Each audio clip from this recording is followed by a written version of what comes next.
Welcome to Breaking Battlegrounds with your host Chuck Warren. I'm Sam Stone. Our first guest up today, Ethan Barton, is an editor at the Free Beacon, formerly with Fox News, and he covers everything Colorado, a state that is changing at an extraordinary pace. Ethan Barton, welcome to Breaking Battlegrounds. Hey, thanks for having me. Ethan, last night President Trump gave a 25-minute speech, which seemed to open a can of worms, as when he talks about elections. We know it would. What are your thoughts on his speech? Well, the first thing that comes to mind for me is seeing more of the records that he mentioned that were going to come out. We saw some of them, but they're heavily redacted. So I'd like to see what comes next. But ultimately, a lot of what we were seeing was him worried about securing the election, which I think is something that everyone should be worried about.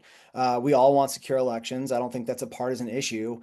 And at the end of the day, that's just something we're looking for. Ethan, this is Sam. One of the things that jumped off the page to me in what he said was talking about Venezuela, because let's be honest, Nicolas Maduro would not have allowed any voting system into his country that he couldn't rig. So in terms of believability, that one was absolutely 100% believable. Yeah, I mean, I don't want to go too far into Venezuela because I'm just thinking about the elections here at home. I mean, we've seen problems with elections across the world.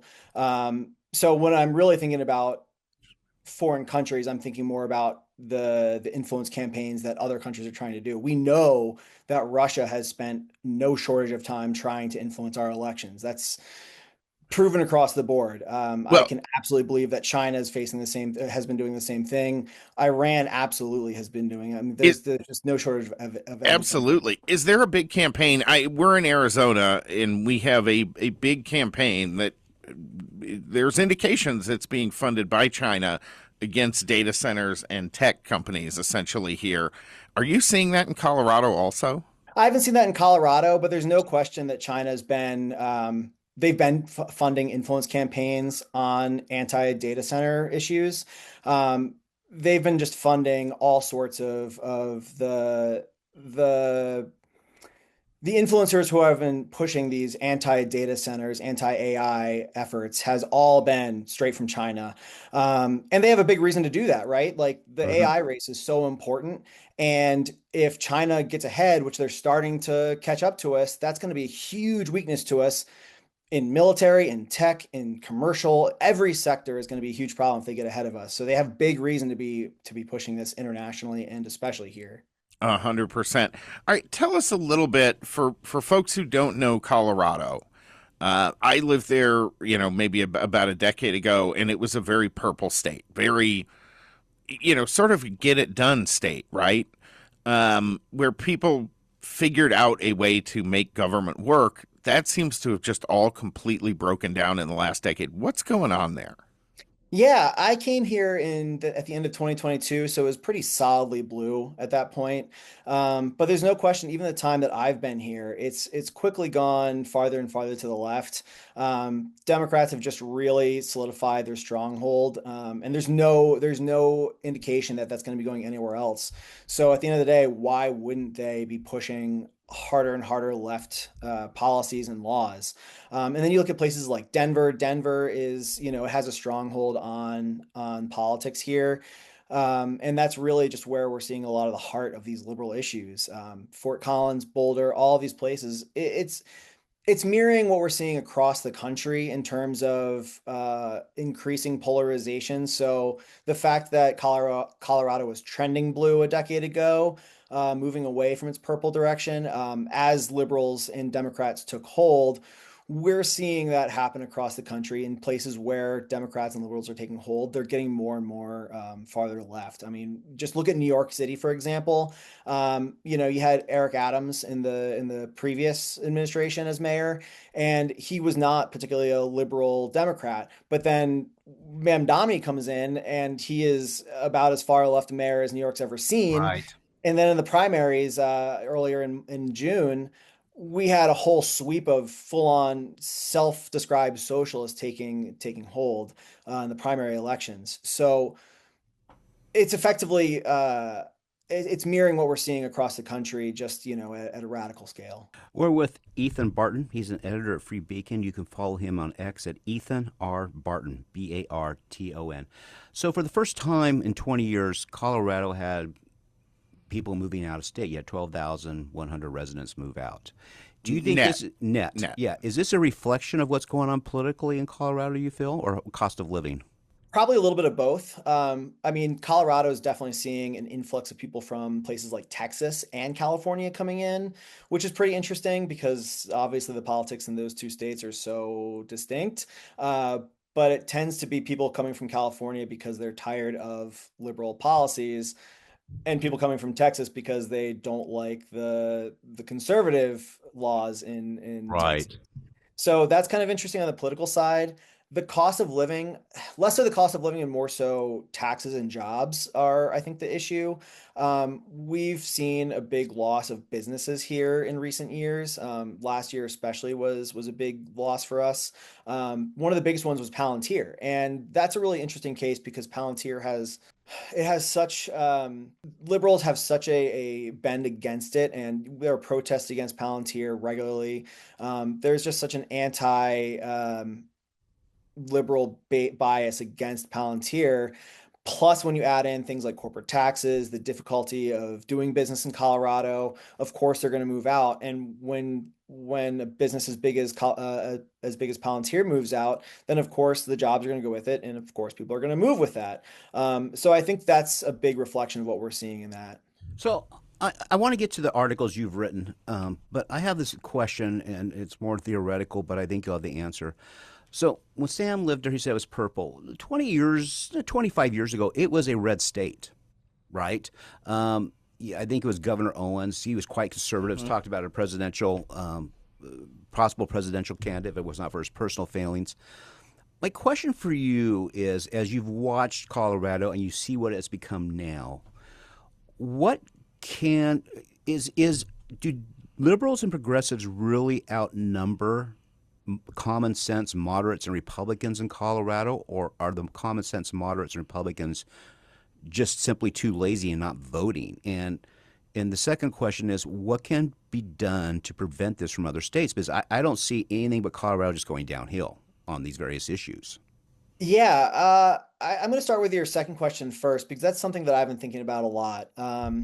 So it's important to know that with Colorado, a big reason why it did go from purple to blue is because Democrats specifically targeted it. They saw an opening in Colorado and dumped money in, they dumped strategies in, and they really made a concerted effort to turn it blue.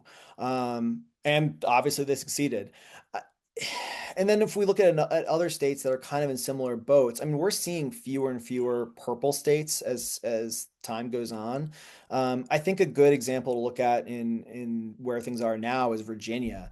Um, Virginia is solidly a purple state still, but it's really, truly, I would say, the epitome of a battleground state right now. We had Governor Youngkin as the last administration, obviously a Republican, solidly Republican state at that point. And now we have Abigail Spanberger, who really made a concerted effort to bill herself as a moderate, and she really pressed that hard. She avoided addressing issues like the transgender issues in Virginia. Just really made it an effort to not have to weigh into some of the more far left or left wing policies of that Democrats tend to espouse. And since taking office, we've seen her just go full liberal. I mean, as liberal as you can be, endorsing a gerrymandering effort she promised she wouldn't take. Um, Appointing far left Democrats across the board. We've written about that a ton at the Free Beacon. Um, and so ultimately, I think that what we're seeing there is how we can confront it pretty well. Republicans have a pretty strong, not hold, but they have a strong playbook there that can counter these kinds of things. And I think as Democrats adopt more and more far left views, as we're seeing with Abigail Spanberger, I think that's going to be a good counter for Republicans. They're able to point to the things that she's doing, that other Democrats are doing, and kind of point back at that and say, like, hey, look, this is happening.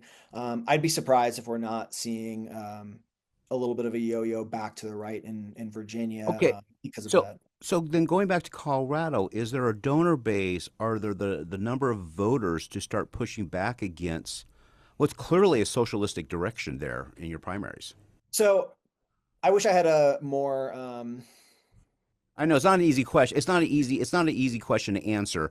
But I know you're writing about this. You probably think about it. And we got 2 minutes left in this segment, so we can don't feel free to carry on next segment. But I know you're Sure. thinking about it and you're watching it. So what are your thoughts? So yeah, I really wish I had a nice way to put this, but the Republican operation here is pretty weak. I mean, I reached out to the Republican Party at one point, just to chat as a reporter, and they more or less told me to get lost. And it was on an issue that that really would have supported them. It was about crime stats that in Democratic held cities, with Democratic district attorneys. And I was really trying to dig into that, and when I hit them up, they were like, "No, we don't really want to talk to you." And I was like, "Dude, I'm this is probably going to end up being a very favorable story for you." So they really just are not. Republicans here don't have much options, I think. Well, There's exceptions to that, of course, but there's a lot of places where Republican voters but are. but here's the thing. So I'll give you an example. A good friend of ours is put on the ballot in Colorado. Um, no boys and girls sports, banning transgender medical procedure for minors, right?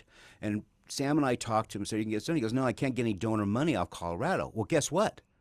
They got all the signatures with volunteers. They're all on the ballot. So I know there's people there. So next segment, as we go into this, I want to know, is there a person out here who can start leading? Because literally, we've never had another state where it was all done with volunteers. They collected hundreds and hundreds of thousands of signatures. And we can get into this, Chuck, because I still vacation in Colorado a couple of times every year, and I tend to go to southern Colorado around Cortez, where it is a very conservative area. They're just not mobilized and organized. I mean, that's really what it comes down to. And there's a fear of trying to take on the Democrat money and the power establishment. And that seems, I don't know the situation in Denver and those areas. And we definitely want to get into some of that with Ethan Barton. We also want to talk about some of the stories he's written, because some of the things that these Denver area Colorado socialists are doing is just insanity. And we're going to have all of that when we come back here. So, folks, be sure you follow Ethan Barton on X at Ethan R. Barton. And if you're not already, go to breakingbattlegrounds.vote. Get signed up for our podcast. Make sure you get all that extra content each week. We'll be back in one moment.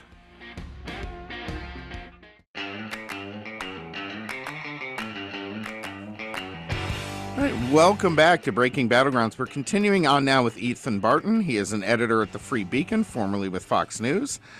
Ethan, with everything going on in Colorado, you have some really bizarre stories coming out of there.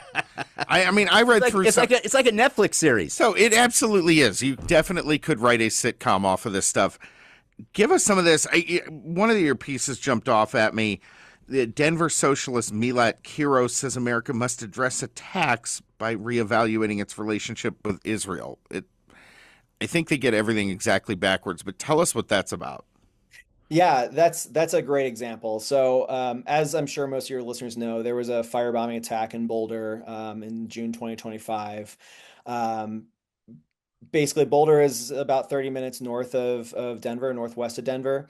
And this guy came out, he threw Molotov cocktails at this group of this Jewish group that was protesting, or rather marching to support hostages in Israel, Israeli held or Israelis held by Hamas. This guy throws Molotov cocktails and shouts "Free Palestine." Afterwards, he says he wanted to kill all Zionists. And then Milat Kiros comes out and she's like, "We don't know what his motive was." Uh, well, I don't think it gets more clear than him saying, "I want to kill all Zionists," you know? She said that October 7th was inevitable. She also said 9/11 was inevitable. But so she kind of got grilled after winning her primary, after making those remarks. She got grilled about October 7th a little bit. And basically what she said was, we need to figure out why this guy did these attacks, why he has this hatred for Israel in his heart, so that we can reevaluate our relationship with Israel. And I don't have a way of looking at that other than her saying, like, look, if we want the attacks to stop, if we want anti-Semitic and anti-Israel violent attacks, we've seen plenty of those. If we want those to stop, then we need to cut our ties with Israel. I mean, it's very much so victim blaming. I don't see another way to describe it. Yeah, 100%. And this seems to be the theme. And look, I'm Jewish, so this hits home. Uh, this seems to be the uniting theme across the Democrat Party right now, at least on the radical side, is hatred of Jews and hatred of Israel. And the ability to use that effectively as a weapon in an election, that's a pretty extraordinary shift within the Democrat Party, even from a few years ago. Yeah, I mean, that was absolutely a huge platform for Milot Kiros, that and just attacking the establishment. But it's not just her. Like, I mean, first of all, she rallied with Hassan Piker, the far left streamer who said that America deserves 9/11.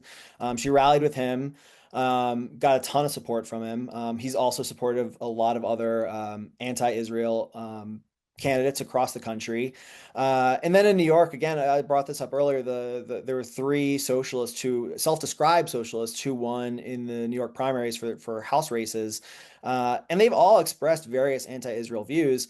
Daria Liza Chevalier is maybe the prime example. I mean, some of the things she said is like, I know a lot of folks like to parse anti-Israel versus anti-Semitic, and there's no parsing it with which some of her comments. They accuse Israel of being genocidal, but their view, their language on Israel is actually genocidal. Yes, Yeah, 100%.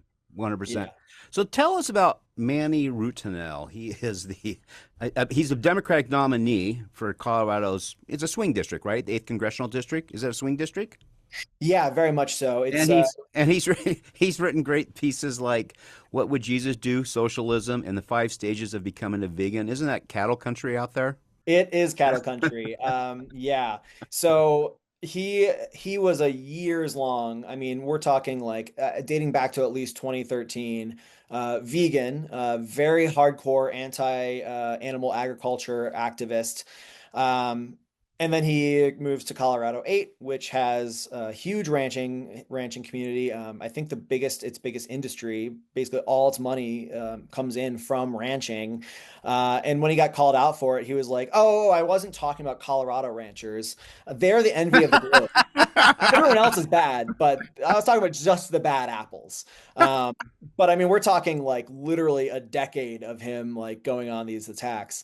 He did the same thing with oil. He got arrested protesting at a Yale Harvard bowl game, saying that he joined protesters saying, "Hey ho, oil's got to go." Basically, anti-fossil fuel. He got arrested with a bunch of protesters. He has since said, "Oh no, I was a legal observer." But if you just look at his rhetoric over the years, like it's been very anti-oil, very anti-fossil fuels, and that district also has. That's where Suncor is, which is a big energy supplier. Tons of oil comes in from there. So I'm not sure what his game plan is going forward, but he is just turning tail on that. Well, let me ask you this. So, all right, so you have, I mean, it seems to me he is a ripe target if I am the National Republican Congressional Committee to start defining now. Is the NRCC or, Club for Growth or any of these groups in defining him in this competitive district? Because it seems like you could define him through the summer and probably win that district by 4 or 5 points.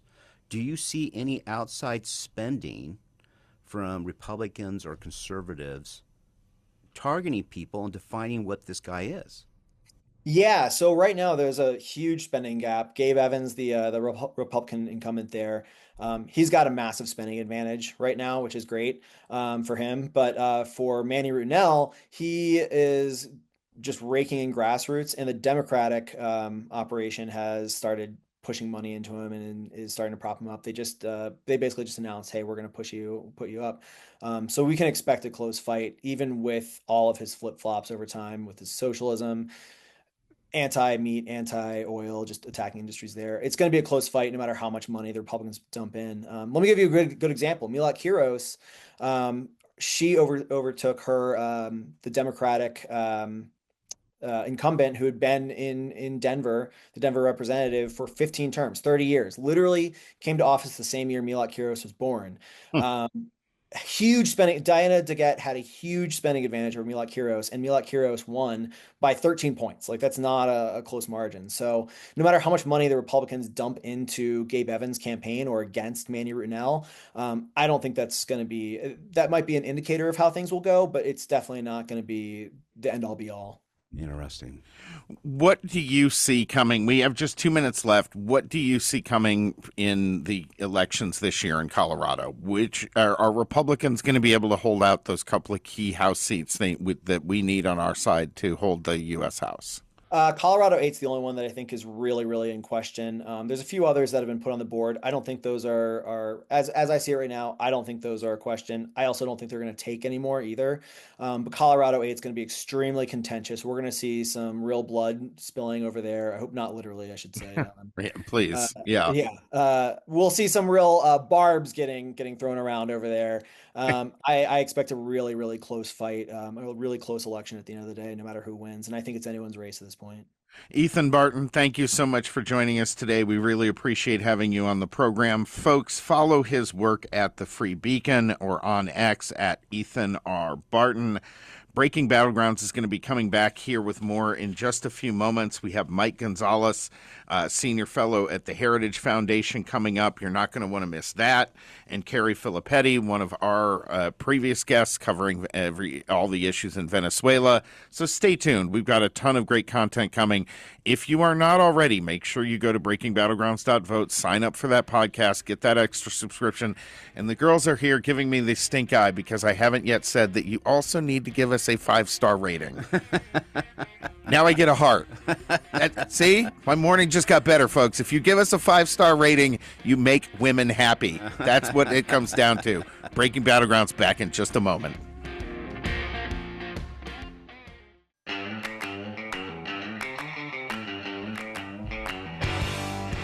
I think, Jeremy, we should just go ahead and switch the music because it's that time.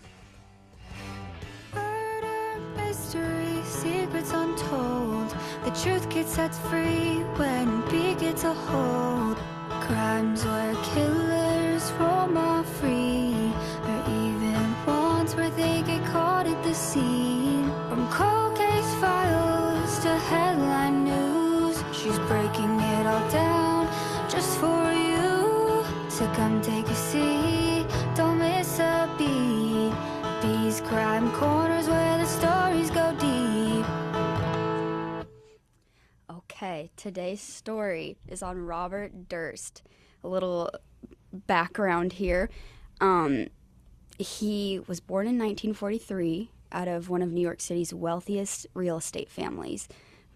His father built what became the billion-dollar Durst operation. And Robert was expected to inherit this family empire.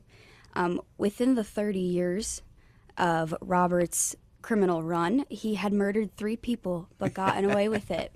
This is an older story, but it has some really great clips to it once again, something viral. But Robert married Kathleen McCormick back in 1973. Now, is that, given the family, is that McCormick of McCormick? I don't think so. Okay. No, he was just the one with the name in this situation. But he married her back in 1973. Their marriage was abusive and unstable. Kathleen was preparing to leave him, and on January 31st, 1982, she disappeared after spending the weekend with Robert. And Robert claimed he dropped her off at a train station and she was never seen again. Despite suspicion, there was not enough evidence to ever convict him and charge him, but people thought he did it. So many believe that because Kathleen planned to divorce Robert and expose him of just how weird he was, because a lot of his friends and family said that he was very intelligent, but he was very weird. And this comes to the next death, Susan Berman, one of his best friends. She later was missing after she had given the alibi to get Robert off for Susan's murder. So he killed his alibi. He killed his alibi because his alibi was getting questioned by the police. They reopened the case. This was like now in 2000. And how did she pass away? They never knew. She was found dead in her Beverly Hills house. Now, when she died in her Beverly Hills house, Robert sent a letter, a handwritten letter to the police letting them know that there's a dead body in this house in Beverly Hills. He spelled Beverly wrong. That's a very big point in this story. He spelled Beverly wrong. Very intelligent man, but didn't know how to spell Beverly Hills. So then, well, she was actually found shot in the back of the head. That was kind of it. The next death, though, this is the one where we don't have a lot of details on. Robert moved to this other part of New York in a bummy condo apartment near the bay. And in this apartment, he claimed to be an old woman living there. So when investigators were investigating the whole situation and doing interviews with the guy who was renting out the apartment, he pretty much was saying, she was a great tenant. What makes her a great tenant? The fact she never came around. But they would constantly see Robert, who was supposedly the tenant's brother, coming around to help with the property. But he was coming around to do some sneaky acts. And he ends up killing Morris Black. Now, Morris lived in the apartment complex as well across the way. He got caught because they found Morris's body coming up on the bay, and it's kind of sad. The investigator literally said, I have never stuck my hand down somebody's throat until removing this body from the bay. Oh. Because it was just his torso, which then they later found bags of body parts. Now, he gets caught. This is the biggest part of the story. He gets caught years later. They reopen the cases. They find a little bit of evidence on him. What got him convicted, though, he turned himself in on accident. He did an interview with HBO Max, like a very deep interview. It's an 8-episode segment, so check it out if you haven't. And at the end of the interview, they presented the letter that was sent to the police that was addressed to Beverly Hills, telling them that the body's in the house. And that same handwriting and letter, he had one addressed to his friend, to Beverly Hills, spelled the same way, Beverley. So that letter shook him up because he knew he just got busted years later. And he goes into the bathroom after this interview with the mic on his shirt, and he says, let me pull it up. I want to be word for word here. He goes into the bathroom and he says, what the hell did I do? Killed them all, of course. And they found that audio footage when cutting this. Oh, that's amazing. So they got him. What's amazing about it is I was just looking up. So the family's net worth was $8 billion, but he's such a weirdo. The family in 2006 bought him out for $65 million. Mm-hmm. He's like, I had enough of you. Here's $65 million. I think they knew. But I think that took care of the lavish lifestyle and his legal fees and so forth. Oh, absolutely. I think $65 million would cover it. Yeah. Mm-hmm. Ladies, would you date somebody you knew his former wife had died under mysterious circumstances? No. All right. Well, that's the answer. Yeah, they say that, but yet they're women. We know how this actually works. Gang, we'll be right back with you here to talk about the Smithsonian and its wokeness. We'll be right back.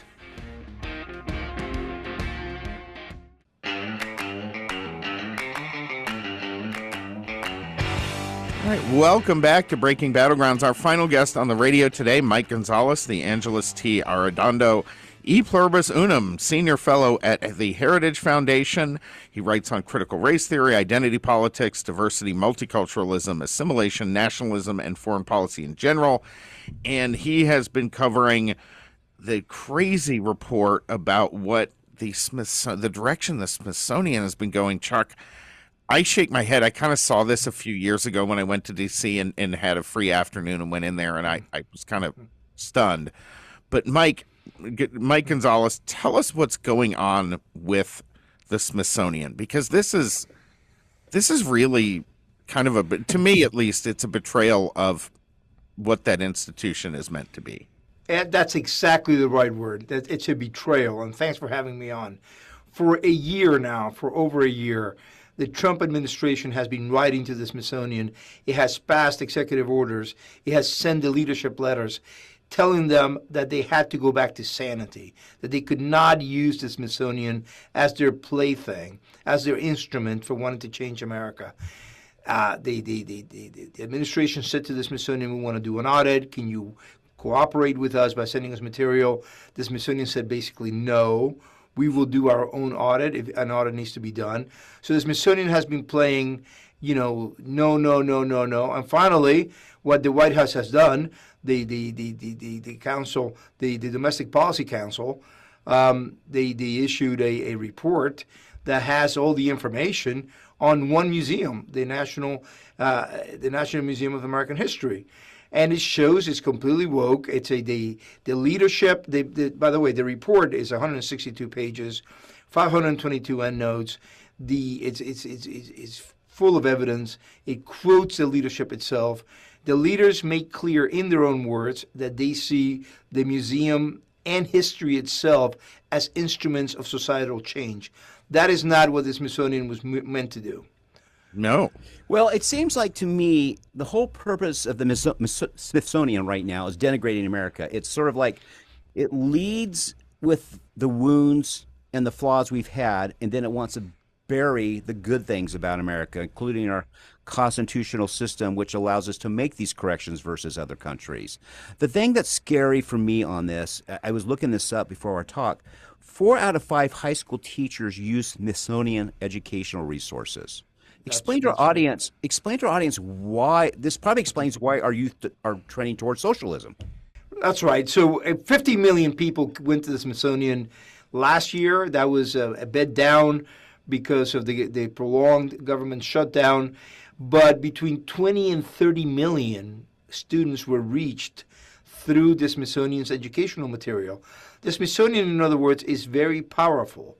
The Smithsonian has a large influence on how Americans see themselves in their history, in their country, and their heritage. So the Smithsonian cannot just be allowed to do everything that the leadership wants to do, because the leadership decides that it wants societal change, and it's sided with the people who want national tear down instead of national building up. So what is happening here is this is paid for largely by the taxpayer. 62% of its revenue comes from the $1.1 billion, billion with a B, that it gets from the U.S. taxpayer. It has a lot of resources from private donors as well. And this is not their plaything. This is not theirs to have. So what we're seeing right now is a hostile takeover of an entity that we already own. And it's actually worse than just the materials that they're putting directly in teachers' hands that are going to the students, because you only have, I think now it's 3 major textbook manufacturers in the entire country, and all 3 of them heavily use Smithsonian resources for their social studies and history curriculum. So this is literally getting to every single student in the United States. That's right. And we'll describe Washington as, because I've seen some of this material, as having been a bloody killer of Native Americans in upstate New York. It will describe other founders as slave owners, people who are very flawed. Look, you and I are not judged by our worst moments. Our worst moments are part of who we are, and we're accountable for them, and it's part of the story. But we're not defined by that. The Smithsonian wants to define America by its worst moments and leave out the redemptive nature of how, for example, slavery was dealt with. Mm-hmm. Well, and you know, you talk about Washington's early years in upstate New York. I'm in Arizona now, but I grew up in upstate New York outside Lake Placid. So we got kind of a pretty good dose of the history there. There were a lot of atrocities in the French and Indian Wars on both sides, but the outcome from that actually was fairly positive. In other words, you ended up with tribal nations there that ended up having solid relationships with the communities around them. That, you know, there's good history mixed in with bad everywhere we go throughout history, isn't there? That's right, and all of that gets left out. I invite you and your listeners to go and see the educational material that they have on George Washington in upstate New York, and you will see none of the good stuff that you just mentioned. And how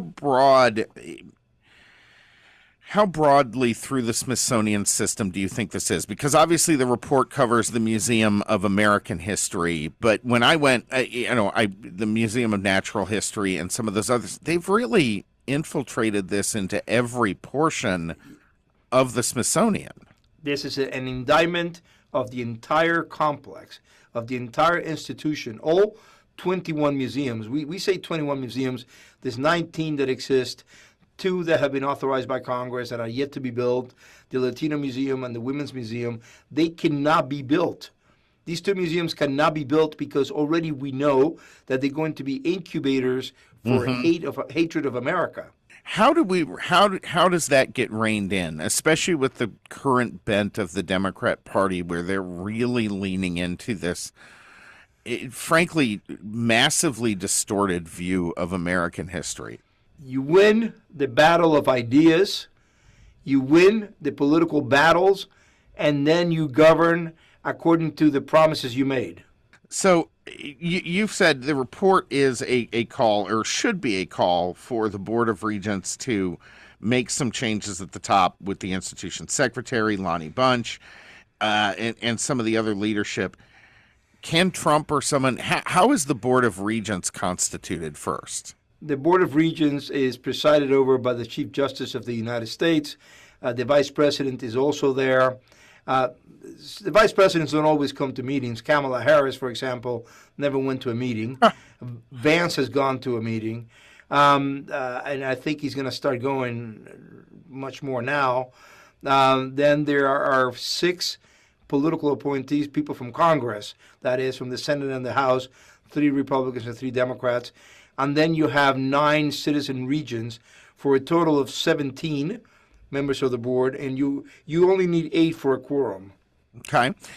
This strikes me, I mean, as you're telling me this strikes me as something Vance, I think, would do himself really, really well to just take on. It seems like he's not had that singular issue as a vice president.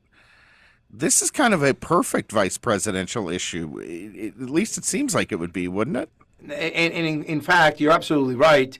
And the executive order from more than a year ago, from March of 2025, identified Vance as the point man on getting the museum to clean house. Now you have to understand the vice president's a very busy man. He's right now trying to playing a leading role in Iran, but this is a very important issue. This is also a very important issue. Stanley Kurtz has a very good article in National Review in which he says, yeah, the economy and foreign policy are really important, but you lose the culture and you lose the country. Yeah, absolutely. And that's been, I think, it sort of underpins the conflict, right, between the old guard Republican establishment and Donald Trump and his movement, the MAGA, movement, is fighting on those cultural issues. That's right. Is it one thing I'm big on doing that. I think that is absolutely essential right now. I think maybe much more than the economics. How do we stress the importance of that to people who don't understand what the left is doing culturally by changing institutions like this into ideological weapons? Well, I write books about it, and I speak about it often every time that I can. I think everybody's kind of like getting it now. Trump gets it. Trump came from the culture. Don't forget that. He had a very successful television show. Trump also grew up in New York. He grew up going to the MoMA. He grew up going to the if only because he was a billionaire. Right. And that's where the MoMA and the Guggenheim are 2 power centers in Manhattan. So he went to a lot of receptions there, and there's records of him going there. So as a young man, he collected Warhols. I mean, I worked for George W. Bush. George W. Bush was a great guy, in my opinion. I don't think he went to museums a lot. I think Trump, because of his upbringing, he gets this stuff. Right. Yeah, he absolutely does. Before we let you go here, Mike, I wanted to talk a bit, because you'd mentioned the books you've written. Your last book, Next Gen Marxism, what is it and how to combat it? Because that's kind of what we've been talking about with Catherine Gorka. What is Next Gen Marxism for folks who don't yet understand the shift that's underway? It's cultural Marxism. It's the idea that before you do revolution, or even without doing revolution, You take over the cultural institutions and you indoctrinate people into hating their country. And that's what the Smithsonian is doing right now. You wonder why people have voted for Zohran Mamdani. You wonder why people have voted for Katie Wilson in Seattle or Graham Plattner in Maine, and people who say that we live in a society that is structurally oppressive and systemically racist. It's because they've heard this in K through 12. They've heard this in university, and when they go to museums, they hear this and they see this, and they feel the Smithsonian is now, the way it's constituted right now, it's made to make you feel ashamed of being American. That is, not to put a fine point on it, disgusting. It's not only disgusting. I really feel like it robs children of the possibility of wonder, right? So I remember as a kid, we went there, I think it was in the 5th grade. We had a school trip. We went to DC. We went to the museums. I came away with that. And I remember from our class, like, man, you came away with this sense of the impossible was possible here in America. It told the story of American exceptionalism through struggle. And to see that be thrown out, that is a really damaging cultural degradation. That is exactly right. And I don't know if you remember, on July 4th, Mamdani had a speech in which he said they believe that America is exceptional because America is powerful and America is wealthy. Nobody believes that. No. Nobody who's serious about, who uses the word American exceptionalism in a serious context believes that. Yet somehow someone taught Zohran Mamdani, who became a citizen last week, someone taught him this, and nobody came along and taught him the story of natural right, which the museum, by the way, has nothing on. Right. Our National History Museum does not have an exhibit on natural right, which is what makes us exceptional. This stuff's extraordinary. It's sad. I mean, it really does need to change, and we need to fight it. And I want to thank you, Mike Gonzalez. We really appreciate having you on the program today. Folks, make sure you're following Mike's work, because go get the books. We'll have the links up on our X site there. You can follow him on X at Gundisalvus, Gundisalvus. You definitely want to do that, and make sure you are following Breaking Battlegrounds on all your social media. Give us that 5-star review. Get it. Make sure you're signed up for the podcast. Get all that extra content we do bring you every week. We always appreciate having you. We will be back on the air next week. For the moment, Breaking Battlegrounds is out. Thank you. Hi, kids. Remember your dreams? All the future plans you made?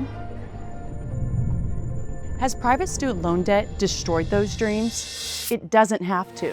Why Refi refinances distressed or defaulted private student loans that others won't touch. They can reduce your payment, you can get your life back, and they don't even care what your credit score is. Don't let private student loan debt ruin your life. Call Why Refi today. Let's go!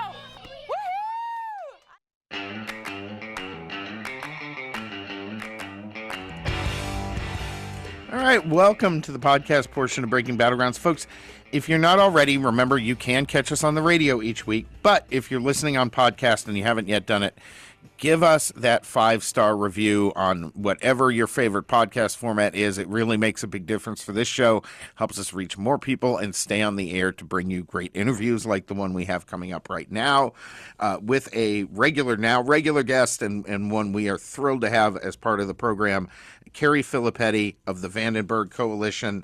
She is the executive director there, previously served as the Deputy Assistant Secretary for Cuba and Venezuela in the Bureau of Western Hemisphere Affairs, and Deputy Special Representative for Venezuela at the U.S. Department of State, meaning she knows a heck of a lot more about Venezuela than Chuck and I do, and probably vastly more than almost anybody in America. Carrie Filippetti, welcome back to the program. Oh, it's awesome to be with you guys again. Thanks so much. So what does the earthquake in Venezuela mean for its future and its government? Yeah, I think so. For your listeners who maybe haven't been following it as closely, there were sort of what they call a doublet earthquake. So there were two different earthquakes in Venezuela, one 39 seconds after the other, magnitude 7.2 and 7.5, which is very high. It started what's known as a red pager alert, which is basically when the U.S. Geological Survey says this is the most intense that we see and could have serious implications for the people in the country. Unfortunately, they estimated that there could be anywhere between 10,000 to 100,000 dead. What we've seen since then is an attempted effort from the United States and other partners to really try to bring in humanitarian assistance to Venezuela.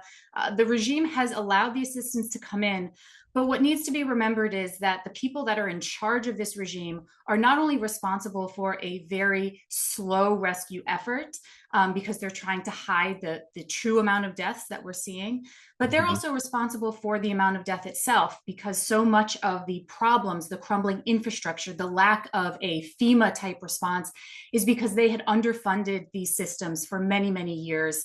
And we're now seeing the results of that. So to date, there's about 5,000 that have been discovered dead.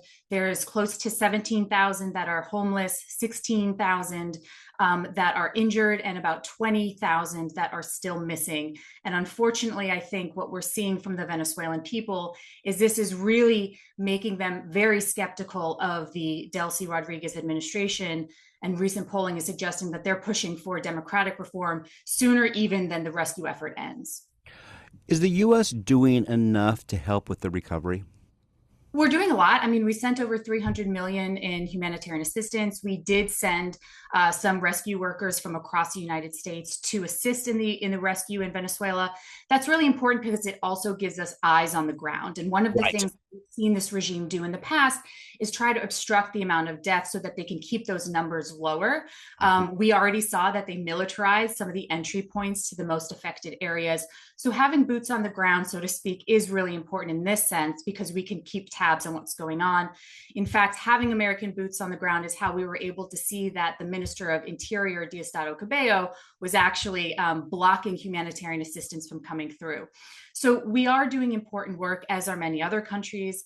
I will say one of the big challenges here, though, is that we have thus far refused to really press Delcy Rodriguez to do more to actually assist in the recovery. And because of our continued endorsement of her regime, that makes it all the more challenging to get this transition going forward. So while the assistance, I think, is really beneficial, the problem is we have not yet politically made the calculation that needs to be made, which is that this regime is incapable really of leading and running this country. I do think that is going to be the clear conclusion at the end of this, as we see that they really can't mount the rescue or reconstruction efforts. They're not a government. It's No. a criminal enterprise. So I have two questions here. The first one is, we've sent $300 million in aid, correct? Yes. Explain to our audience where the government just gets this $300 million. Is there a fund set aside to help with emergencies like that? Explain to our audience where they get this $300 million. Yeah, so there's a couple of different things. And I will add here also that the one good thing is that in the past, the regime has refused any kind of humanitarian assistance. And in this case, the US government has been very emphatic that we are not letting any of this humanitarian aid go into the hands of this particular regime. So we do have oversight to make sure that that assistance is not being sort of stolen by the regime as they have in the past. But what we need to remember is that this regime already owed about $250 billion, close to 30 billion of that to US companies in debt.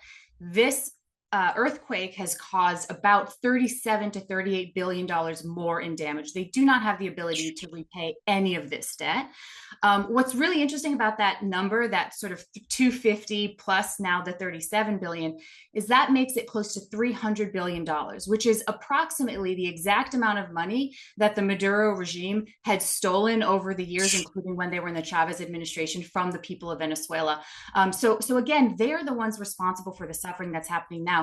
The earthquake is one aspect of it, but they have really created the conditions for it to be as bad as it is. The other thing I would just add on this is one of the things that our service members have been doing has been trying to repair some of the airport facilities because a lot of the runways were destroyed by this earthquake. It's important to note that back in 2006 to 2015, there was an Odebrecht scandal, this big Brazilian construction giant, that they had paid basically $98 million to the Maduro regime in order to get contracts for operations to repair those runways. Of course, this was corruption, so those runways were never repaired. So actually, some of the damage that American service members are now risking their lives to address, the only reason they are the way they are is because the regime stole that money in the first place. Let's go back to Delcy Rodriguez. I mean, I understand Trump's methodical approach to changing the government. How quickly do you think we can literally have elections in Venezuela where you're still having a functioning government, not a civil war in the country? I mean, I understand the methodical approach, but also we need to change government. What are your 2 cents on that? Yeah, I think it's a tough question, and everybody has very different answers. Maria Yes. Machado, who's the head of the opposition, she says that it can happen very quickly within a matter of a few months. The U.S. administration has stated it will take a lot longer than that, somewhere on the order of maybe 2 years or so. My assessment is, look, at this stage, we already know that the elections under this regime are never going to be fully free and fair. So we can't hope for a perfect world, which maybe would take 18 months to 2 years to get to that perfection. But the interim government, or I'm sorry, the opposition was able to demonstrate that they had won the 2024 election, even despite all of the attempts at fraud. And so I think you could probably do it within, let's say, 12 months or so. The one thing that you have to be mindful of is there's a provision in the Venezuelan constitution that says there can't be any electoral reforms within 6 months of an election. So that kind of makes it a bit of a longer runway. But I would say a year to 18 months, it should not be any slower than that. And what needs to be done now is to declare that date for an election so you can work backwards to ensure that you're on track for that. Yeah, absolutely. One thing, Carrie, that I've been seeing and I kind of wondering about, it seems like for the level of devastation in Venezuela, this has just disappeared from international news almost overnight, right? Like everyone's sort of moved on. But isn't that sort of the Trump world? It is, but I'm wondering if there isn't. You usually see much more follow up than this, and I'm wondering if it's because effectively under the Chavista regime, this is not a country that exists in the world economy the way most countries of its size would. And so the impact isn't being noticed. Right. Right. I think it's partially that. I think it's partially the fact that, the Trump administration did make a really big bet on Delcy Rodriguez. And I think that's being proven to have been the wrong bet. I mean, if you even look at, you have to take some of these polls with a grain of salt, but if you look at recent polling in Venezuela, right after we removed Maduro from power, the Venezuelan people were hugely supportive of President Trump. He actually had the highest approval rating of any leader in the country, including Venezuelan leaders. He had close to 90% approval rating. Now it's dropping significantly. He's at about 50%. And I think it's somewhere on the about 6% of Venezuelans say things are going well in the country right now. So we've seen a significant shift. And I think it can be a little bit of a challenge for the U.S. administration. They don't want this in the news because it shows that they put their bet and their cards in the wrong person's hands. And so I'm hoping that what this will mean is they'll recalibrate and realize, look, if we want Venezuela to be safe for American businesses, if we want to make sure that foreign terrorist organizations don't take charge of ungoverned territory, if we want to make sure we're stopping illegal immigration and narcotics trafficking, we really need rule of law in Venezuela. And that means supporting the opposition, supporting Maria Corina Machado, and making sure that we're putting in a quick timeline for those elections to take place as soon as possible. So I want to get to Colombia. So Colombia is the latest example of basically a right-wing shift in Central and South America. What do you attribute this to? And, there's always the conspiracy online that isn't this interesting that this is happening since we got rid of U.S. aid and NGOs? I'd like your comment on that. But what do you attribute this rightward conservative shift in these elections in Central and South America? Well, unfortunately, I might temper some folks who are excited about this, some of their enthusiasm, because just a few years ago, we saw this note. People noticed that there was what they called a pink tide, a leftward shift, a Right. turn to socialism in Latin America. I think what we're seeing is that in both instances, you're seeing a rise in populism. So you have them elect a left-wing populist. That person ultimately becomes corrupt and doesn't deliver for the people of the country. So they say, to hell with this, we're going to go to the other side. They elect in a right-wing populist who unfortunately does the same. And then the next cycle, you'll see a left-wing populist come back in. So I think this is actually just kind of the cycle of Latin American politics that we can Right. expect to see going forward. In terms of the NGO and USAID question, certainly I believe that there were a lot of reforms that needed to be made to these organizations. But one thing that I think is really a good story about what good work they did. I had the opportunity to go to Colombia to observe the elections. Oh, wow. This June, and I was there with an organization called the International Republican Institute, which was created by Ronald Reagan and is part of that NDI. IRI kind of organization, hugely supported by US government. And what we were able to do was demonstrate that these elections did not result in any fraud. And that was important because the current president of Colombia, Gustavo Petro, was really frustrated that his candidate had lost the first round election, which was unexpected. And he tried to spread a narrative of fraud that fortunately IRI was able to dispel. And I think that had an important role in making sure that didn't take off. So there are really good things that some of these organizations do. The narrative has obviously been about the things that should have been cut, but many of these organizations, I think, are continuing to do really important work for American security. So what can we expect from Colombia the next 12 months? Well, I think this is a really good news story for the Trump administration. Espriella, who is the new president, is very much on board with President Trump's agenda. He's very focused on changing what has happened in Colombia over the last few years of the Petro administration. We have seen an increase in coca cultivation to some of the highest levels in their history. Under President Petro, the UN had assessed that there was over 600,000 acres worth of coca cultivation in the country, which is astronomical. That's a lot. Wow. Yeah, I mean it's really unbelievable, and we saw some of the numbers of U.S. deaths related to cocaine increase as a result of this. So we know that Espriella is going to be focused on countering the drug traffickers, partnering with the United States on security cooperation, and really changing the narrative of decline in the relationship between Colombia and the United States. And that's important because they are one of our core economic partners in the region. They're one of our core security partners in the region. So I'm very hopeful that we'll see a much better relationship, which will result in a much safer America. Are you more optimistic with the result of these elections, the direction for Central and South America and for the national security of the United States down there? Yeah, look, I think what we have seen is that socialism doesn't work. I mean, obviously, Venezuela is the best example of this. You take a country that was once the richest country in Latin America, and then today, close to 95% of the country lives on less than $3 a day. Jeez. That is the promise of socialism, right? Everybody's equally poor. Everybody's equally in shambles. And so I think what we're starting to see is the people of these countries hopefully realizing that despite the promises that socialism makes about making their lives better and making things more equal, that they simply don't deliver. That being said, as I mentioned before, it's really important that these new governments come in and really do respond to the people and to the needs of those people, including providing security. This is why Bukele in El Salvador is one of the most popular leaders in the region. He has had some very strong, in some cases, authoritarian tactics, but the people continue to love him because he has provided for their security. So if Espriella can make sure that the people of Colombia feel safe and secure, I think that's going to be an important step towards ensuring that these types of leaders continue to get elected.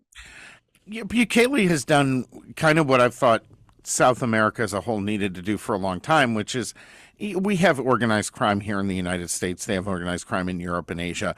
The dividing line with those and a lot of South American organized crime has been that the boundary in all of the other societies is, no one really bats an eye when they're going after each other, but limiting actual public, public incidents of violence, violence against civilians. Is that a track that could be possible across South America? Because it seems like if you could even get that far in putting down the cartels, that you change the entire economic dynamic. And I think this is what President Trump really wants to do. In his national security strategy, he really highlighted security cooperation with these countries, targeting transnational criminal organizations, declaring many of them foreign terrorist organizations.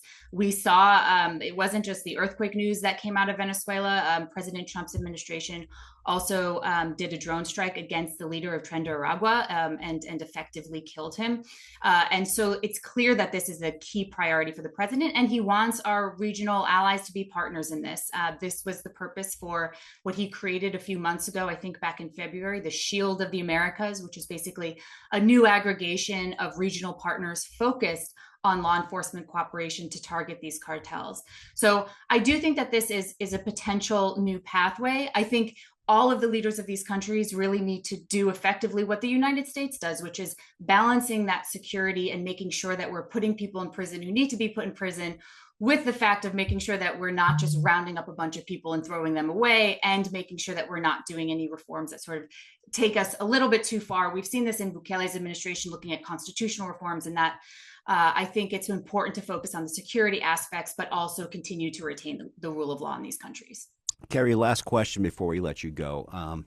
You received a degree in religious studies from the University of Virginia. How has that degree helped you in your current career? That is such a good question. It's helped me a lot.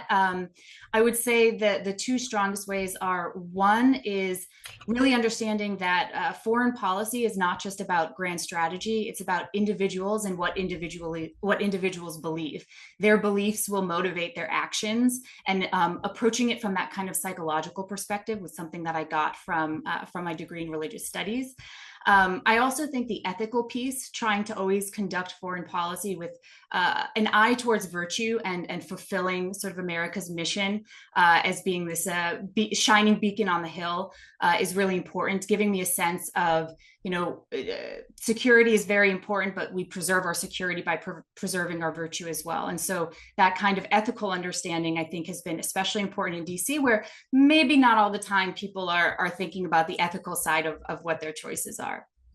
Well, Carrie Filippetti, thank you so much for joining us. How do folks follow you and your work? They can follow us on either Twitter or I guess it's called X, at Vandenberg Co. I'm not a big social media person. I think it's a huge rot in society. So my only one is LinkedIn, but people can find me there as well. Carrie, thanks a million. We look forward to having you on soon. Thanks so much. Folks, this is Breaking Battlegrounds. You can follow us Breaking Battlegrounds.vote. We'll be right back with Gary Gigi and talk about your personal finances.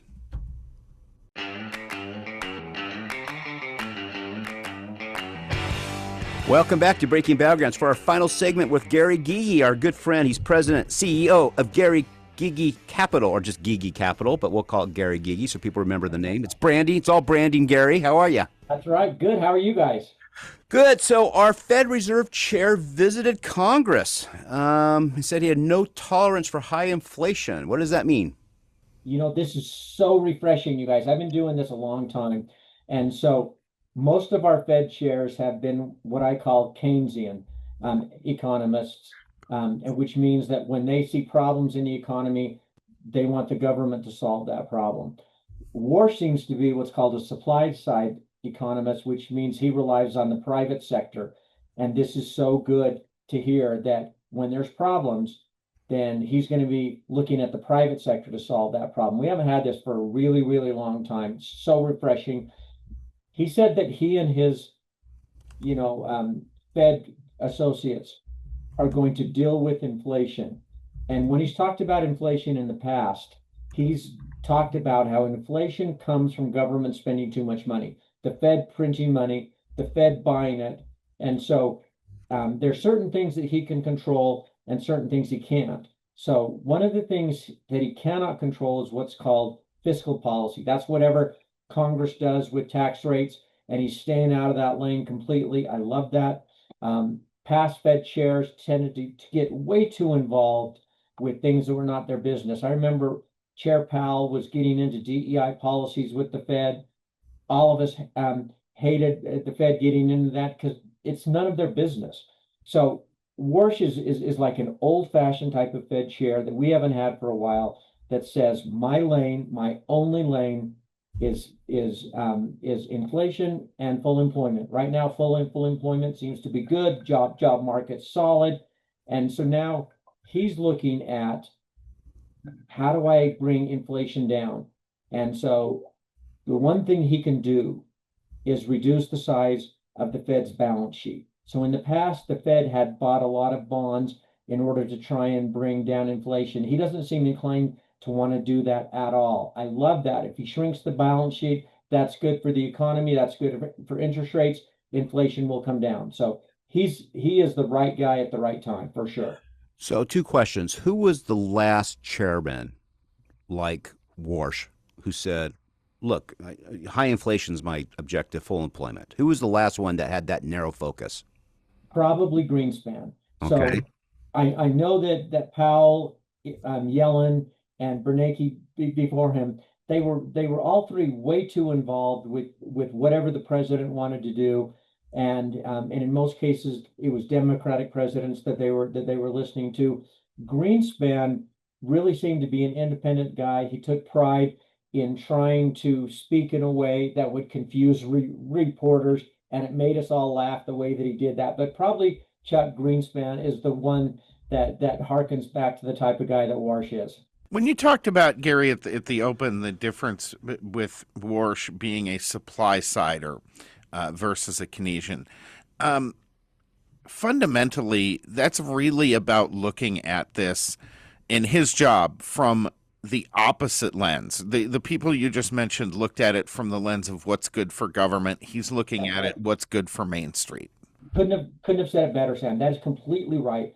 In that, going into this meeting, everyone was like wondering how he's going to react to questions, and he just dodged. Well, dodge is probably not word. He deflected them in terms of saying, "You're trying to get me to be political. I'm not going to do that. I'm going to stay in my lane."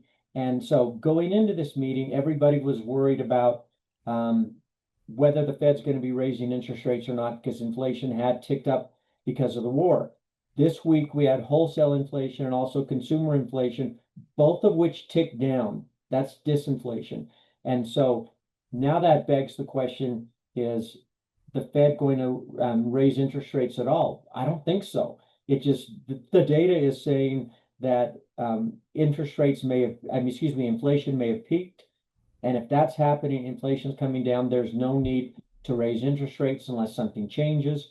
And so this was a really good week for free market economics and inflation coming down. A Fed chairman who was listening to the private sector and the financial markets. This was a great week. I've got kind of an odd question for you, Gary, because I think generally, obviously, everyone prefers the stock market to keep going up. Sure. We've seen a little in the last couple of days, a little dip around a cooling around some of the AI stocks, the tech stocks, chip stocks, those things. Mm-hmm. Given the timing at this moment with what's going on with Iran, with the need to continue to cool inflation, is it maybe going to turn out to be a good thing to have a little pause in the heat in those industries? I hope so. So Sam, they have had particularly stocks that are around the AI sector have had phenomenal gains. Some of the chip companies are up, 100, 200% this year. Mm-hmm. That is not sustainable. That is not like a normal environment. So if the market takes a pause, pulls back a little bit, I think that's a buying opportunity. Yeah. Because the job market is solid. Inflation's coming down, which means interest rates are probably coming down as well. I'm bullish on the markets, bullish on stocks, bullish on bonds. I'm bullish on all of that right now because if interest rates come down, that's good for bonds. If interest rates come down, that's good for stocks. So essentially, I like everything that's going on in terms of the market. As an investor, as a financial manager, I like what I'm seeing. And if the market pulls back, I'm going to be buying. Last question before we let you go. Sure. Well, verse 2. Don't you just love the little trivia about, our former Fed chair Greenspan taking 2-hour daily baths to write his speeches and rest his back? I like stories like that. Yes, I do. I think that's Yeah, I funny. mean, he literally started at 5:30 a.m., had an hour to 2-hour hot bath, and he wrote his speeches and economic reports. Anyway, I always found that very interesting about him. I would have ink everywhere. But here's my question, and obviously, folks, Gary cannot give financial advice over the radio. But if you're investing right now, what would you be? What are some areas, or some industries that people should be looking at right now? If someone is not that involved with tracking the market, but they want to have some money invested, then the S&P 500 index fund is such an easy layup, and just dollar cost money into there, and then you can't go wrong. But if you're looking at specific sectors, I think that healthcare looks interesting. That could have a rebound. Materials, because the things that are in materials are building factories and various Right. things across the country. Technology is always something to be looking at, but you have to be very selective there. Well, Gary, thank you so much for visiting with us today. How do people follow you and contact you? Great. So website, gigicapital.com. That's GYGICAPITAL.com. They can always call us at our number, which is 801-787-0342. Great. Gary, thanks a million. Have a good weekend, guys. Thanks Thank very you. much. Folks, this is Breaking Battlegrounds. You can follow us at breakingbattlegrounds.vote, Substack. Listen, give us a 5-star review. If you don't, Brendan comes to your house. This is a new direction we're taking on the show. 5-star review. We appreciate it. Remember, Brendan is studying murderers. Yes. She's an expert just now. keep in mind, this woman is literally studying murderers right now. And Brendan, would you recommend the Alan Greenspan 2-hour a day hot bath in the morning? 100%. Yeah, little candles. 100%. So we'll go from there. So, folks, have a fantastic weekend. Please share our show. We'll be back with you next week. Take care.